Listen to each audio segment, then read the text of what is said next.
नमस्कार. मी डॉक्टर प्रदीप पाटील. माझ्या अनुश्री क्रिएशन्स या नवीन यूट्यूब चॅनलमध्ये आपल्या सर्वांचं स्वागत. आज आपण वंदे मातरमवर बोलू. काही महाराष्ट्राचे वाल्मिकी ज्यांना म्हटलं जातं, महाराष्ट्राचे महाकवी ग दि माडगूळकर यांची एक सुंदर गीत आहे, सुंदर कविता आहे. वेदमंत्राहून आम्हा वंदे वंदे मातरम, माऊलींच्या मुक्ततेचा यज्ञ झाला भारती, त्यात लाखो वीर देती जीवितांची आहुती, आहुतींनी सिद्ध केला मंत्र वंदे मातरम. याच मंत्राने मृतांचे राष्ट्र सारे जागले, शस्त्रधारी निष्ठुरांशी शांतिवादी झुंजले, शस्त्रहीना एक लाभे शस्त्र वंदे मातरम. निर्मिला हा मंत्र ज्यांनी आचरिला झुंजुनी, ते हुतात्मे देव झाले स्वर्गलोकी जावनी, गातयांच्या आरतीचे गीत वंदे मातरम. वंदे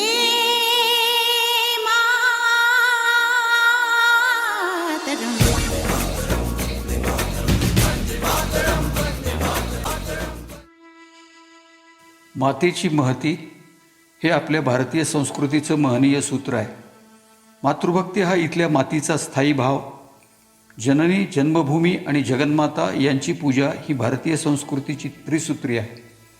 म्हणून अत्यंत सहजपणे कवीचा हुंकार उठला वंदे मातरम, आणि लक्षावधी नव्हे तर कोट्यावधी लोकांनी हा मंत्र आत्मसात केला. भारताची ती स्फूर्तिदायी घोषणा बनली. परक्याविरुद्ध लढणारं एक धारदार शस्त्र ते बनलं. वंदे मातरम या मंत्रानं ही सारी किमया घडून आली.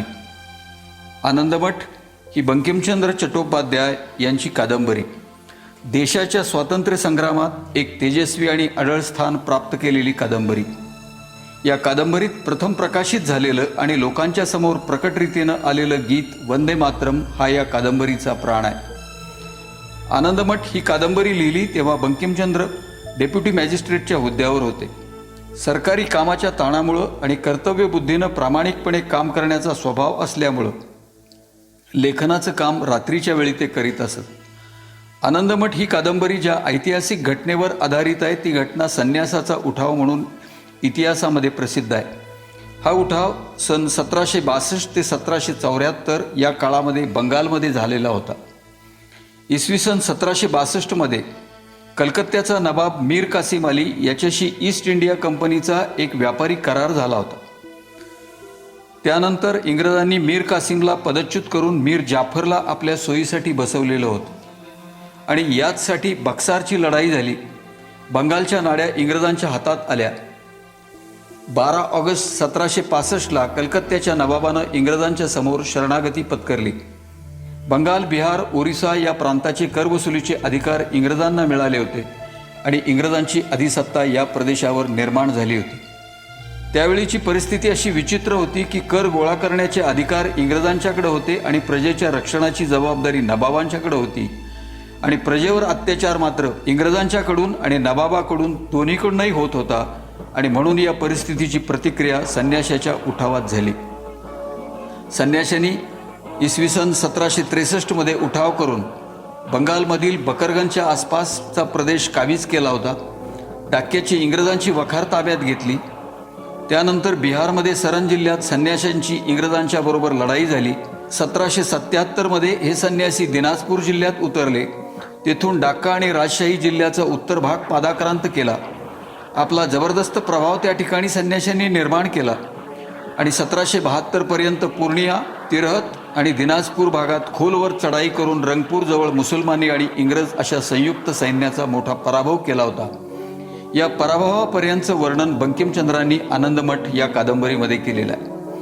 आनंदमठ कादंबरीतलं भवानंद हे प्रमुख पात्र आणि त्याचा आणि महेंद्र म्हणजे कादंबरीतलं दुसरं पात्र यांचा वंदे मातरम गीतासंबंधी संवाद चालू असतो. तेव्हा भवानंद महेंद्राला म्हणतो, हे देशाचं वर्णन आहे, दुर्गादेवीचं नव्हे.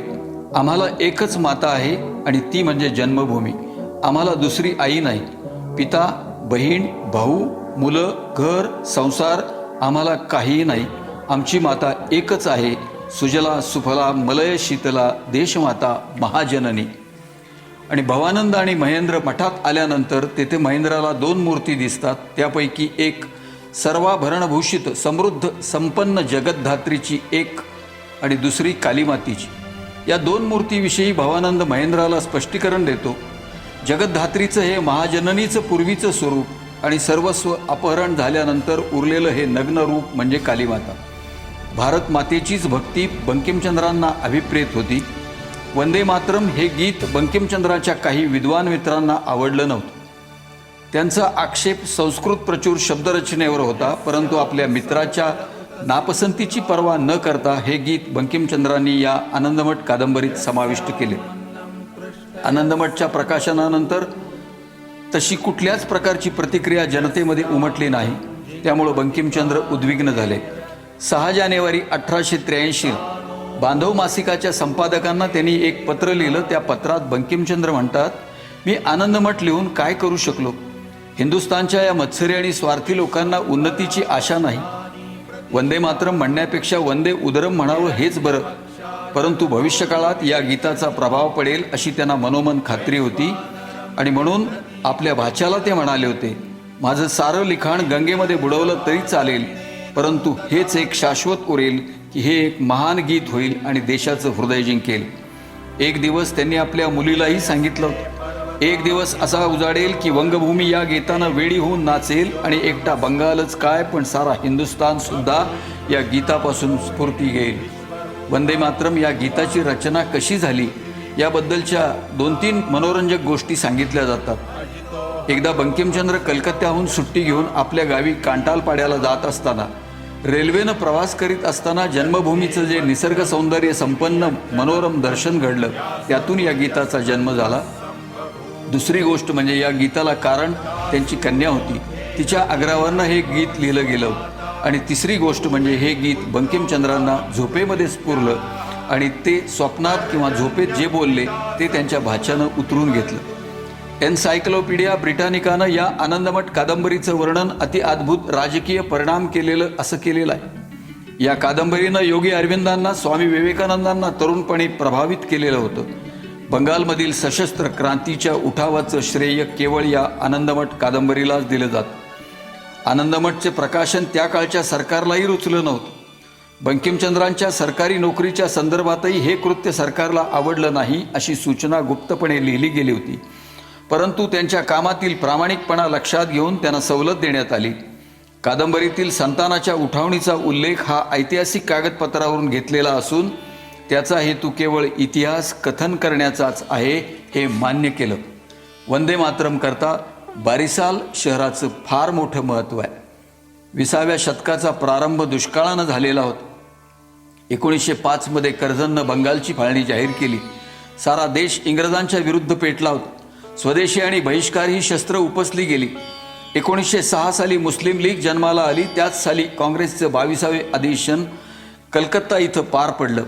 दादाबाई नौरोजी यांनी स्वराज्याची घोषणा केली होती. 1908 मध्ये लोकमान्य टिळकांना 6 वर्षाची काळ्या पाण्याची शिक्षा झालेली होती.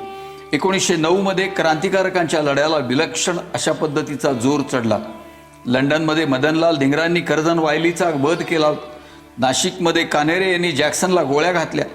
1899 मध्ये लॉर्ड कर्झन हिंदुस्थानचा व्हाईसरॉय म्हणून भारतात आला. तो फक्त भारतात 7च वर्ष राहिला, पण त्यानं हिंदुस्थानात प्रजेला जबरदस्त हादरे दिली. बंगालच्या फाळणीचा इतिहास रक्तरंजित झाला. ब्रिटिश सत्तेची राजधानी कलकत्ता इथं होती. देशामध्ये फाळणीला विरोध सुरू झाला. बंगालमध्ये हजाराहून अधिक निषेध सभा झाल्या आणि राजकीय परिषदेचं प्रांतिक अधिवेशन पूर्व बंगालमधल्या बारिसाल या ठिकाणी भरवण्याचं ठरलं. सारा बंगाल एकाच घोषणेनं रात्रंदिवस निनादत होता आणि ती घोषणा होती वंदे मातरम. कर्झनशाही विरुद्धच्या युद्धाला प्रवृत्त करणारी ती युद्ध घोषणा होती. देशभक्तांच्या अंतर्बाह्य शक्तीला आवाहन करणारी ती गर्जना होती. वंदे मातरम या 2 शब्दांनी इंग्रज नोकरशाहीच्या पायाची तिडीक मस्तकाला जात होती. कर्झनची दडपशाही उग्र स्वरूप धारण करत होती. देशभक्तांचा परवलीचा शब्द होता वंदे मातरम. कर्झनशाहीच्या नजरेतून हा शब्द राजद्रोहाचं प्रतीक होता. कर्झनचा पूर्व बंगालमधील लेफ्टनंट गव्हर्नर फुलर यानं वंदे मातरमवर कायदेशीर बंदी आणली होती. देशभक्तांनी या बंदीविरोधी समित्या स्थापन केलेल्या होत्या. बाबू सुरेंद्रनाथ बॅनर्जी यांनी हा प्रतिकार संघटित केला. ते बंगालचे अनभिषिक्त सम्राट होते. पूर्व बंगालमध्ये असणारे बारिसाल शहर स्वातंत्र्य चळवळीचा बालेकिल्ला होता. तिथले नेते होते अश्विनी कुमार दत्त. त्यांनी व्रजमोहन संस्थेच्या साहाय्यानं बारिसालमध्ये नवयुवकांची बळकट संघटना निर्माण केली होती. प्रांतिक अधिवेशनाचा दिवस होता 14 एप्रिल 1906. शनिवारचा दिवस होता. आवश्यक ती सिद्धता झाली. बंगालच्या कानाकोपऱ्यातून वंदे मातरमच्या गर्जना करीत देशभक्तांच्या झुंडीच्या झुंडी बारिसालकडे येऊ लागल्या. पत्रक आणि वर्तमानपत्र यावर वंदे मातरम छापून येतच होतं, पण लोकांनी वंदे मातरम हे आपल्या कपड्यावर बेरवायला सुरुवात केली होती. त्यामुळं चिडून इंग्रजांचे अत्याचार वाढतच होते. त्यातून अधिक प्रमाणात त्यांचा प्रतिकारसुद्धा वाढत होता. बारिसालचं अधिवेशन शांतपणे पार पडणार नाही याची खात्री होती. अधिवेशनाच्या ऐन क्षणी जिल्हा मॅजिस्ट्रेट इमर्सन यानं हुकूम बजावला. सार्वजनिक ठिकाणी आणि मिरवणुकीत वंदे मातरमचा उच्चार कोणीही करता कामा नाही. दडपशाहीची तयारी त्यानं अगोदरच केली होती. 600 गुरखा शिपायांची पलटण तयार ठेवली होती. अधिवेशनाच्या निमंत्रकांना वचन द्यावे लागले, आम्ही प्रतिनिधींचं स्वागत करताना वंदे मातरमचा उच्चार करणार नाही. आदल्या दिवशी म्हणजे 13 एप्रिल रोजी अधिवेशनाचे प्रमुख नेते बाबू सुरेंद्रनाथ बॅनर्जी हे डाक्यावरनं जहाजानं बारिसालला येऊन पोहोचले. बंगालमधनं हजारो प्रतिनिधी जलमार्गानं बारिसालला आले होते. सुरेंद्रबाबू आले तेव्हा संध्याकाळ झालेली होती. बाहेरून आलेले प्रतिनिधी मात्र आपापल्या नावेमध्येच बसून होते. स्थानिक पुढारी सुरेंद्रनाथांना भेटले. वंदे मातरम शिवाय अधिवेशन म्हणजे ध्वजाशिवाय लढाई. अमृत बाजार पत्रिकेचे संपादक मोतीलाल घोष म्हणाले, 72 आहे माझं डोकं उडवलं गेलं तरीसुद्धा मी वंदे मातरम म्हणणारच. इतर प्रतिनिधींचं सुद्धा तेच मत पडलं. सुरेंद्रबाबूंनी मग त्यातून मार्ग काढला, आम्ही प्रतिनिधींचं स्वागत करणार नाही. तेवढे शब्द स्वागत समारंभापुरते पाळायचे आणि बाकी सभेत आणि मिरवणुकीत सर्रास वंदे मातरमचा घोष करायचा असंच ठरलं. मग प्रतिनिधी आपल्या नावेतून उतरून निवासस्थानी गेले. 14 एप्रिलचा अधिवेशनाचा दिवस उजाडला. प्रत्येक प्रतिनिधींनी आपल्या छातीवर खांद्यावर वंदे मातरमचे बिल्ले अभिमानानं लटकवलेले होते. अधिवेशनाची सुरुवात मिरवणुकीने होणार होती. मिरवणूक प्रतिनिधी निवासापासून अधिवेशन स्थळापर्यंत जाणार होती. 3-4 रांगांनी वंदे मातरमच्या गर्जना करत ही मिरवणूक जाणार होती. पण ही मिरवणूक धडपणे जाऊ द्यायची नाही हे पोलिसांनी अगोदरच ठरवलेलं होतं. ठरल्याप्रमाणे दुपारी 2 वाजता मिरवणूक निघाली.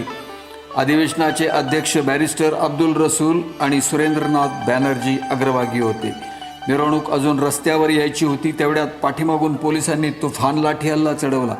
हिंदुस्थानच्या इतिहासातला हा पहिला लाठीहल्ला निशस्त्र आणि निरपराध नागरिकांच्यावरचा होता. हजारो देशभक्तांची डोकी फुटली. प्रतिनिधी रक्तबंबाळ झाले. लाठी हल्ल्यातून कोणीही सुटलं नाही, अगदी आबाल वृद्ध स्त्रिया सुद्धा.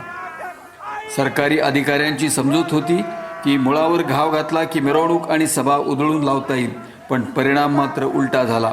लाठ्यांचे तडाखे बसू लागताच प्रतिनिधींच्या मुखामधनं वंदे मातरमची रणगर्जना उत्स्फूर्तपणे बाहेर पडू लागली. प्रतिनिधी पुढारी खाली कोसळत होते, पण वंदे मातरमची गर्जना अधिक तीव्र होत होती. या लाठीमारानंतर धरपकड सुरू झाली. यातून सुरेंद्रनाथ बाबू सुद्धा सुटले नाहीत. मोतीलाल घोष, भूपेंद्रनाथ बसू, बिपिनचंद्र पाल, अरविंद घोष हे सुद्धा पकडले गेले. त्या दिवशी न्यायालयाला सुट्टी होती. अटक केलेल्या सुरेंद्रबाबूंना जिल्हा मॅजिस्ट्रेट इमर्सन याच्या निवासस्थानी त्यांच्या समोर उभं करण्यात आलं. सुरेंद्रबाबूंनी पोलिसी अत्याचाराची कहाणी इमर्सनला ऐकवली. इमर्सननं न्यायालयाचा अपमान केल्याच्या आरोपावरून 200 रुपये दंड ठोठावला आणि मिरवणुकीत भाग घेतल्याबद्दल अजून 200 रुपये दंड केला. अधिवेशन तर भरलंच पाहिजे. सुरेंद्रनाथांनी दंड भरला आणि अधिवेशनाच्या ठिकाणी आले. अनेक लोकांना पकडलं गेलं होतं. अनेक जखमी प्रतिनिधी रक्ताळलेल्या जखमा अंगावर घेऊनच अधिवेशनाच्या ठिकाणी आले होते. सुरेंद्रबाबूंना लोकांनी पाहिलं आणि वंदे मातरमचा जयघोष सुरू केला. तो जवळजवळ 15 मिनिटं चालू होता. त्या दिवशीचं अधिवेशन संध्याकाळी संपलं. प्रतिनिधी वंदे मातरमच्या घोषणा देत देत निवासस्थानी गेले. दुसऱ्या दिवशी अधिवेशन सुरू होताच एक इंग्रज अधिकारी तेथे आला. त्यानं सभाबंदीचा आदेश अध्यक्षांच्यावर बजावला. त्या अधिकाऱ्याचं नाव होतं केम्प. बाहेर पडल्यावर जमलेले लोक वंदे मातरमच्या घोषणा देणार नाहीत असं वचन तो केम्प अध्यक्षांच्या जवळ मागू लागला. अध्यक्षांनी प्रतिनिधींचा कल पाहून तसं वचन द्यायला नकार दिला. केम्पनं मग मॅजिस्ट्रेटची आज्ञा वाचून दाखवून 144 कलम जाहीर केलं आणि सभा बेकायदेशीर ठरवली. प्रसंग हातगाईवर येणार हे लक्षात येऊन अधिवेशन विसर्जित केलं गेलं. सभास्थान पोलिसांनी ताब्यात घेतलं. पण या अधिवेशनानं देशजागृतीचं महान कार्य केलं. वंदे मातरम या स्फुल्लिंगाचा स्फोट होण्यासाठी उद्रेक स्थान म्हणून बारिसाल इतिहासामध्ये अजरामर झालं. बारिसालच्या घटनेनंतर 19 एप्रिल 1906 रोजी आनंद बाजार या पत्रिकेनं लिहिलं, भयंकर सोसाट्याचा वारा देशभर पसरून लोकांना भडकवत आहे. बारिसालची पुनरावृत्ती जर घडली तर लोक प्राणांची पर्वा करणार नाहीत. 28 एप्रिल 1906 रोजी टाइम्स ऑफ इंडियानं म्हटलं की बारिसालच्या घटनेनं देशातील मुक्ती आंदोलनावर व्यापक परिणाम घडवलेले आहेत. पोलिसांच्या अत्याचारानं केवळ बंगाललाच नव्हे तर सबंध राष्ट्राला जाग आणलेली आहे. आणि मग याच दरम्यान लॉर्ड कर्झन त्यागपत्र देऊन स्वदेशी गेला. त्याच्या जागी मिंटो हा नवा व्हॉइसरॉय आला. वंदे मातरम बद्दल मिंटोचं धोरण मवाळ होतं. त्याचं मत होतं की वंदे मातरमवर बंदी आणण्याची कुठल्याही प्रकारची गरज नव्हती. त्याच्या उच्चारणानं काही मोठा अनर्थ घडला नसता. या बंदी आज्ञेनं जास्तीचं नुकसान खऱ्या अर्थानं सरकारचंच झालंय. नवा भारत मंत्री मोर्ले ब्रिटिश साम्राज्याविरुद्ध असंतोष भडकू नये म्हणून 1909 साली मोर्ले मिंटो सुधारणा अस्तित्वात आल्या. 13 ऑक्टोबर 1905ला कलकत्त्यामध्ये वंदे मातरम भिक्षू संप्रदाय स्थापन झाला. राष्ट्रीय वृत्तीचं जागरण करणं हा या संस्थेचा उद्देश होता. या संस्थेचे तरुण सदस्य दर रविवारी एकत्र जमत, वंदे मातरम गीत गात, वंदे मातरमच्या घोषणा देत रस्तोरस्ती प्रभात फेऱ्या काढत. 6 ऑगस्ट 1906 रोजी वंदे मातरम या नावाचं इंग्रजी दैनिक बंगालमध्ये सुरू झालं. त्याचे संस्थापक होते बिपिनचंद्र पाल आणि त्यानंतर योगी अरविंद घोष डिसेंबरमध्ये संपादक झाले. 26 डिसेंबर 1906 रोजी कलकत्ता काँग्रेसमध्ये भगिनी निवेदिता यांनी राष्ट्रध्वज तयार करून मांडला. त्यावर देवनागरी लिपीत वंदे मातरम ही अक्षरं ठळकपणे लिहिलेली होती. 18 ऑगस्ट 1908 मध्ये मॅडम कामांनी जर्मनीमध्ये स्टुटगार्ड इथं आंतरराष्ट्रीय समाजवादी परिषदेमध्ये फडकवलेल्या हिंदी राष्ट्रध्वजावरही वंदे मातरम ही अक्षरं देवनागरीमध्ये ठळकपणे लिहिलेली होती. राष्ट्रीय स्वातंत्र्याच्या चळवळीशी संबंधित असलेली देशातील प्रत्येक सभा वंदे मातरमच्या गीतगायनानं संपू लागली. अखिल भारतीय काँग्रेसचं अधिवेशन वंदे मातरमच्या गायनानं सुरू होऊ लागलं. वंदे मातरमच्या उच्चारात डोक्यावर पडणारे लाठीचे तडाखे आणि उघड्या अंगावर पडणारे वेतांचे फटके सहज सहन करण्याचं सामर्थ्य स्वातंत्र्य योद्ध्यांना मिळालं. योगी अरविंदांनी या मंत्राचं वर्णन केलं की एका दिवसात अवघ्या देशवासियांना राष्ट्रधर्माची दीक्षा देणारा हा मंत्र आहे. 22 एप्रिल 1906 रोजी पुण्यामध्ये लोकमान्यांच्या मराठा वृत्तपत्रानं तेजस्वी लेख प्रसिद्ध केला.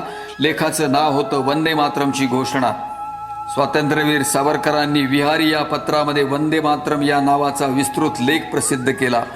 स्वातंत्र्यवीर सावरकरांना 2 जन्मठेपेच्या शिक्षा व्हायला कारणीभूत असलेल्या लिखाणामध्ये जे महत्त्वाचं पत्रक होतं त्याचं नावही होतं वंदे मातरम. कलकत्त्याला वंदे मातरम या वृत्तपत्रावर खटला चालू होता. न्यायालयासमोर जमलेले हजारो तरुण वंदे मातरमचा जय जयकार करीत होते. पोलीस या जमावावर लाठीवार करीत होते, अपमानकारक शिव्या देत होते. एके दिवशी एका तरुणाला ते असह्य झालं. शिव्या देणाऱ्या पोलिसावर त्यानं हल्ला चढवला, त्याला खाली लोळवलं. इतर पोलीस धावून आले, त्या तरुणाला पकडून तुरुंगात डांबलं. खटला भरला गेला. त्याला 15 फटक्यांची शिक्षा झाली. पण त्याच्या चेहऱ्यावर भीतीचा लवलेशही नव्हता. मारणाऱ्यानं भिजलेला वेद दात ओठ खाऊन पहिला फटका मारला. तो तरुण सुशीलकुमार सेन गरजला, वंदे मातरम. फटक्यांची शिक्षा देणारा होता मॅजिस्ट्रेट किंग्सफोर्ड. हा अत्यंत दुष्ट आणि जुलमी अधिकारी म्हणून प्रसिद्ध. सर्व देशभक्तांच्या मनामध्ये त्याच्याबद्दलचा तिरस्कार भरला होता. त्याला यमसदनाला पाठवायचं ठरवलं. खुदिराम बोस आणि प्रफुल्ल कुमार चक्रवर्ती या निधड्या छातीच्या शूर तरुणांच्यावर ही जबाबदारी सोपवली गेली. किंग्सफोर्ड मुझफ्फरपूरला सत्र न्यायाधीशाच्या पदावर गेला होता. हे दोघंही मुझफ्फरपूरला आले. 30 एप्रिल 1908 रोजी दोघंही किंग्सफोर्डच्या बंगल्याजवळ आले. त्याच्या घोडागाडीची वाट बघत दबा धरून बसले. अंधार दाटलेला होता. युरोपियन क्लबकडनं एक घोडागाडी येताना दिसली. खुदिराम बोस रस्त्यावर धावले. हातातला बॉम्ब घोडागाडीवर टाकला आणि कांठळ्या बसल्या. प्रचंड स्फोट झाला.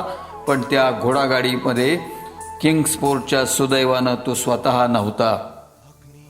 एक युरोपियन वकील प्रिंगले केनेडी यांची बायको आणि मुलगी गाडीमध्ये होती. किंग्सफोर्डची गाडी उशिरा निघाल्यामुळे तो वाचला. पुढे खुदिराम बोस पकडले गेले. प्रफुल्ल कुमारनं जिवंतपणी पोलिसांच्या तावडीत सापडायचं नाही म्हणून स्वतःवरच गोळी चालवली. न्यायालयात केनेडी कुटुंबाच्या मृत्यूच्या बाबतचा खेद व्यक्त करून तो बॉम्ब फक्त किंग स्पोर्ट्स पार्टीज होता असं खुदिराम बोस यांनी स्पष्ट केलं. त्यांना फाशीची शिक्षा झाली. 11 ऑगस्ट 1908 रोजी हातामध्ये भगवद्गीतेची प्रत घेऊन वंदे मातरमची गगनभेदी गर्जना करून त्यांनी फाशीचा दोर आपल्या गळ्यामध्ये अडकवला. खुदिराम बोस यांच्या बॉम्बस्फोटानं राजसत्ता हादरली. अनेकांची धरपकड झाली. अत्याचार वाढले. लोकमान्य टिळकांनी निर्भयपणे या बेबंद दडपशाही विरुद्ध खणखणीत आवाज उठवला आणि सरकारला निमित्त सापडलं आणि 24 जून 1908ला राजद्रोहाच्या आरोपाखाली त्यांना अटक झाली आणि लोकमान्य टिळकांना 6 वर्ष काळ्या पाण्याची हद्दपारीची शिक्षा ठोठावण्यात आली. त्यांना गाडीकडे नेताना, बोटीवर चढवताना लोकांनी वंदे मातरमचा जयघोष चालू ठेवला होता. मुंबईतल्या कामगारांनी स्वयंस्फूर्तीनं हरताळ पाळला. निदर्शनं चालू होती. निशस्त्र निदर्शकांच्यावर गोळीबार केला गेला. त्यामध्ये 15 जण ठार झाले, कित्येक घायाळ झाले, परंतु वंदे मातरमचा घोष मात्र चालूच. भारत मंत्र्याच्या कौन्सिलचे एक सदस्य सर कर्झन वायली हिंदी विद्यार्थ्यांना जरबेत ठेवण्याचा प्रयत्न करत. सावरकरांनी बॅरिस्टरीचा अभ्यास केला, पण पदवी देण्याची वेळ आली तेव्हा सावरकर क्रांतिकारक आहेत म्हणून त्यांना ही पदवी देऊ नये अशी खटपट कर्झन वायली करत होता. पंडित श्यामजी कृष्ण वर्मा यांनाही लंडन सोडून जायला वायलींनी भाग पाडलं होतं. या सगळ्या प्रकारानं मदनलाल धिंगरा संतापला. 1 जुलै 1909ला नॅशनल इंडियन असोसिएशनच्या एका मेळाव्याला कर्झन वायली आले होते. समारंभ संपल्यानंतर मंडळी पांगायला लागली. धिंगरा पुढं सरसावले आणि बोलत बोलत अगदी वायलीच्या समोर आले. त्यांनी वायलीच्या छातीवर आपलं पिस्तूल रिकामं केलं. सर कर्झन वायली खाली कोसळला. पोलिसांनी मदनलाल धिंगराला पकडलं. त्याच्या खिशामध्ये पिस्तुलाबरोबरच न्यायाधीशांना द्यावयाचं निवेदन सुद्धा तयार होतं. पोलिसांनी मदनलाल धिंगराचं ते वक्तव्य दाबून टाकण्याचा जीवापाड प्रयत्न केला, पण ते प्रसिद्ध करण्यासाठी क्रांतिकारकांनी अतोनात प्रयत्न केला. श्यामचंद्र वर्मा, स्वातंत्र्यवीर सावरकर यांच्या खटपटीमुळं अखेर जगभराच्या वृत्तपत्रामधनं मदनलाल धिंगरांचं ते चॅलेंज हे वक्तव्य छापलं गेलं. आपल्या निवेदनामध्ये मदनलाल धिंगरा म्हणतात, देशभक्त हिंदी तरुणांच्या फाशीच्या आणि सीमापारीच्या शिक्षांचा प्रतिशोध म्हणून मी एका इंग्रजाचं रक्त सांडलं हे मी मान्य करतो. हिंदू म्हणून माझी अशी भावना आहे की माझ्या देशावर झालेला अन्याय हा प्रत्यक्ष परमेश्वराचाच अपमान आहे. मातेला देण्यासारखं स्वतःच्या रक्ता वाचून माझ्याकडं दुसरं काहीच नाही, म्हणून मी तेच तिच्या वेदीवर अर्पण करीत आहे. हिंदुस्थानला सध्या एकाच शिकवणुकीची आवश्यकता आहे आणि ती म्हणजे आत्मबलिदान कसं करावं ही होय.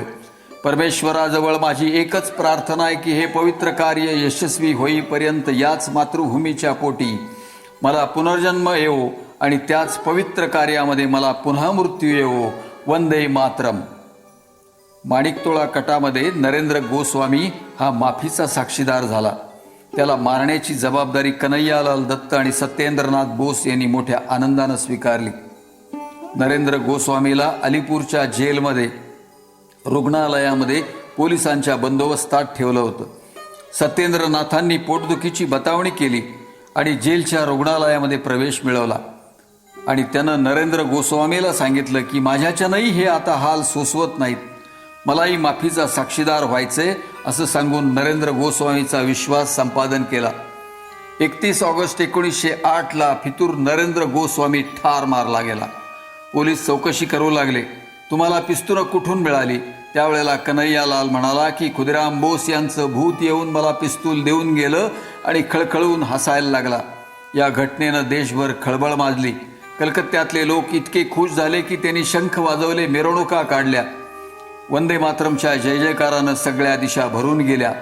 नरेंद्रानं देशाची निमकहरामी केली म्हणून आम्ही त्याला ठार मारलं असं दोघांनी न्यायालयात स्पष्ट सांगितलं. न्यायालयानं दोघांना फाशीची शिक्षा सुनावली. कन्हैयालालनं आपल्या बंधूंना सांगितलं, माझी अंत्ययात्रा मोठ्या थाटानं काढा. हे माझ्या गौरवासाठी नाही तर ज्या बंगालमध्ये उमीचंद मीर जफरसारखे देशद्रोही निघाले त्याच वंगभूमीमध्ये मातृभूमीसाठी मरणारे तरुणही निपजतात हे आपल्या देशबांधवांच्या मनावर ठसावं म्हणून माझी अंत्ययात्रा मोठ्या थाटानं काढा. 10 नोव्हेंबर 1908ला वंदे मातरमची घोषणा देत कन्हैयालाल वधस्तंभावर चढले. त्यांचा मृतदेह ताब्यात घेण्यासाठी त्यांचे नातेवाईक आले. जेल सुप्रिटेंडेंट इमर्सन त्यांना म्हणाला की तुम्ही शोक का करता? अरे जो देश अशा वीरांना जन्म देतो तो धन्य होय. कन्हैयालालच्या इच्छेप्रमाणे अंत्ययात्रा निघाली. लोकांचा अथांग महासागर जमला होता. वंदे मातरमचा घोष उच्च स्वरात चालू होता आणि कन्हैयालालची भव्य अंत्ययात्रा निघालेली बघून सत्येंद्रनाथांचा मृतदेह नातेवाईकांना न देण्याचा निर्णय ब्रिटिश सरकारनं घेतला. सत्येंद्रनाथांच्या फाशीचा दिवस होता 21 नोव्हेंबर 1908. त्या फाशीच्या दिवशी सकाळी 6च्या आधी इमर्सन त्यांच्याकडे गेला आणि म्हणाला, सत्येंद्र तयार हो. त्यांनी उत्तर दिलं, मी तयारच आहे. वंदे मातरम म्हणत त्यांनी हसत हसत मरणाला मिठी मारली. मास्टर आमिरचंद, अवध बिहारी, बालमुकुंद यांनीही असंच मृत्यूचं स्वागत केलं आणि त्यांच्या ओठावर एकच मंत्र होता, वंदे मातरम. आदल्या रात्री तिघही शांत झोपले. 8 मे 1915ची सकाळ उजाडली. तिघांनी स्नान केलं, प्रार्थना केली. एका इंग्रज अधिकाऱ्यानं अवध बिहारींना विचारलं, तुझी शेवटची इच्छा काय?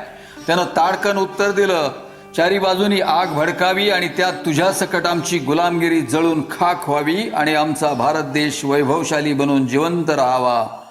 हीच माझी इच्छा आहे. तिघांनाही हातकड्या घातल्या गेल्या. कोठडी बाहेर काढलं. बेडरपणानं ते वधस्तंभाकडे निघाले. फाशीच्या वाटेवर तिघांनी वंदे मातरमचा आवेशानं जय जयकार केला आणि मृत्यूचं बोट धरलं. वंदे मातरम या शब्दामध्ये विलक्षण जादू आहे.